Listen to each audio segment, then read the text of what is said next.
Hai guys, selamat petang. Okey, saya on the way balik. Sambil tu kita borak pasal pandu selamat dan jimat punya kempen. Sekarang dah masuk bulan 12 dan sampai ke penghujung tahun. Memang lagi pemandu yang kurang skor dia daripada 80 ke bawah, khas untuk orang yang ambil daily insurance sebanyak 15%. So, saya akan tunjukkan cara paling senang dan immediate untuk boost skor korang.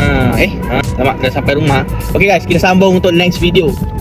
One eternity Okay, later. first, letak phone korang betul-betul dekat tengah-tengah dashboard sebab telematik guna accelerometer dengan gyroscope dalam phone korang.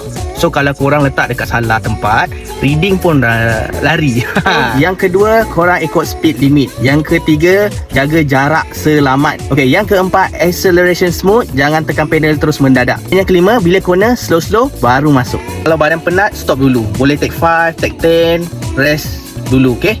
Itu pun boleh selamatkan skor you guys supaya kekal fokus masa memandu. Ingat, safe driving score, our professionalism. Nak rebate GDI? Just follow tips ni guys.